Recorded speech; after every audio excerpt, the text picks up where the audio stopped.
Hello students, this video is an introduction to discrete Fourier transform.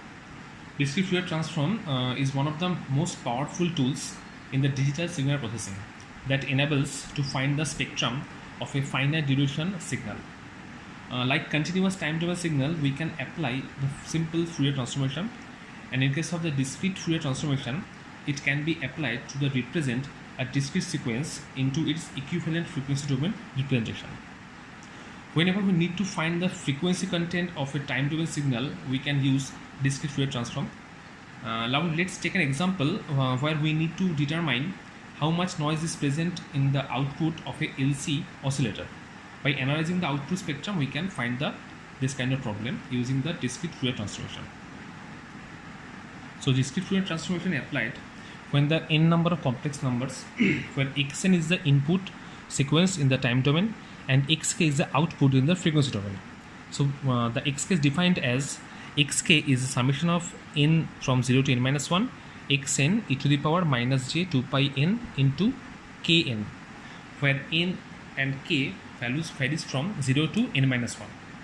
So this term e to the power, this term, it can be simplified like this way: cos of 2 pi kn by capital N minus j of sine 2 pi kn by capital N, where n is the number of samples and xn is the input signal. So this is the equation for computing the DFT of a signal. So now what is the IDFT? The IDFT is the inverse discrete Fourier transformation. So DFT is the input, is xn is the input time domain. After DFT we can find the xk, that is in the frequency domain, and if we apply this inverse discrete Fourier transformation on xk, we can find again the xn in the time domain. The formula is xn is 1 by capital N. The capital N is the number of time samples, summation k from 0 to n minus 1 x capital K e to the power j 2 pi nk by capital N, where n is equal to from 0 to n minus 1. To simplify the equation 1 and 2, we can use a factor. This is called the Tweedale factor. The value of Tweedale factor is the Wn. Wn becomes e to the power minus j 2 pi n. So we can see that e to the power minus j 2 pi n is here also. So it becomes our Wn, and here also e to the power, this becomes the minus term, the missing. This is becomes a Tweedale factor. By using this Tweedale factor, so if we put the value of the Tweedale factor in the equation number 1 and 2, it becomes xk summation n 0 to n minus 1 xn. This is the Tweedale factor. The equation was at first Wn equals to e to the power minus j 2 pi n. This term becomes Wn to the power kn. So it is our Tweedale factor equation. Wn, the value of Wn is equal to e to the power minus j 2 pi n. This is e to the power minus j 2 pi n. It is Wn and kn. Similarly, the inverse DFT becomes xn, where 1 by capital N summation from k 0 to n minus 1 xk, and again we find the Tweedale factor term, where k and n from 0 to n minus 1. Now take an example, the simple example for computing the DFT. So the question may arise like this way: compute 4-point DFT of a sequence xn, value is 0, 1, 2, 3. The 4-point is called, that means 1, 2, 3, 4, that is n is equal to 4. That means the total number of time samples is 4. So you have to find the DFT of the sequence. The formula was xk equals to summation n0 to n minus 1 xn e to the power minus j 2 pi small n k by capital N, where small n values from 0, 1 till n minus 1, and k becomes again from 0, 1 till n minus 1. So here n is equal to 4. That means the summation is n0 to 4, and it is xn again e to the power minus j 2 pi n k by 4. Sorry, this is 4 minus 1. So summation n 0 to 3 xn e to the power minus j n k pi by 2. So put the value here. The value of the xn is varies from 0 to 3, that is 1 2 3 4 like this, and k is also 1 2 3 4. So sorry, k becomes from 0 1 to 3, not 4. So it becomes x0 e to the power 0, x1 e to the power minus j pi k by 2 plus x2 e to the power minus j pi k plus x3 e to the power minus j 3 pi k by 2. So this values is for n is equal to 0, this is for n is equal to 1, n is equal to 2, n is equal to 3. So it becomes 0 because x0 value is 0. So it means x0, x1, x2 and x3. So x0 value is 0 and e to the power 0 is 1. So 0 into 1 is 0 plus x1 value is here 1.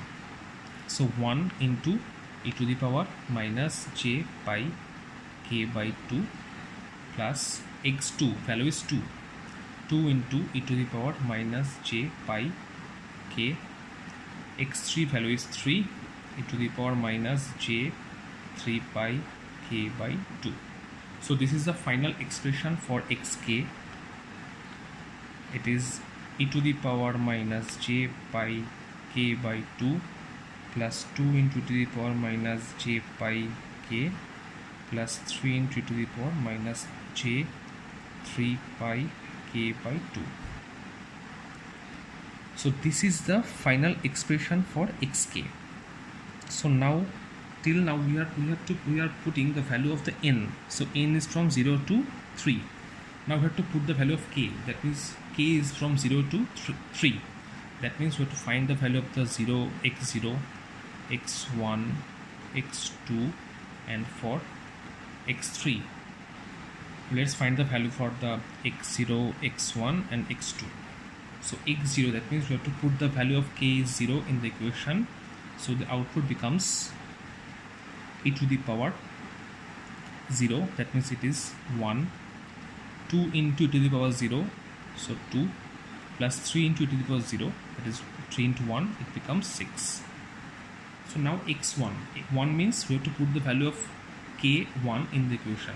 That means e to the power minus j pi, k is 1 by 2 plus 2 into e to the power minus j pi, k is 1 plus 3 into e to the power minus j 3 pi, k is 1 by 2. It becomes, now put the value 2, so e to the power minus j by pi plus 2 into e to the power minus j 2 pi plus 3 into e to the power minus j 3 pi.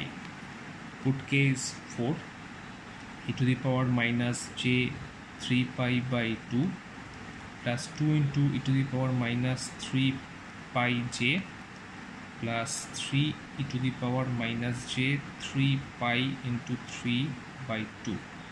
So you have to simplify this term. To solve the problem, we have already we know that the term is like this. So e to the power minus j of something, it becomes cos of theta minus j sin theta.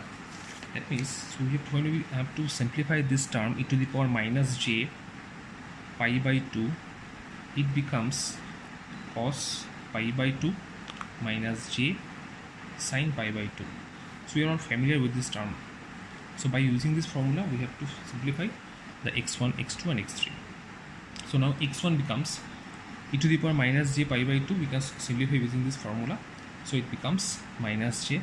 Again for this, compute using this formula. So it becomes minus 2 plus 2j. X2 becomes minus 2 and x3 becomes minus 2 minus 2j. So we are computing this formula or the answer using this formula. So the finally xk becomes 6 comma minus 2 plus 2j minus 2 minus 2 minus 2j. So this is the answer of the DFT if we apply the DFT using this formula on this equation. So this problem can be solved easily using this two-dual factor W. So if we apply this two-dual factor, so we can compute the problem very easily. So we will do this later on. But one thing I must mention, that if we apply inverse DFT on the sequence, we should find the answer like this: 1, 2, 3. That means the xn. So in the next class we will discuss about how to solve the problem using the two-dual factor and how to find the inverse DFT of the sequence and also the circular configuration. So this is just an introduction. After this class we will have the discussion on also the few properties of the DFT. Thank you.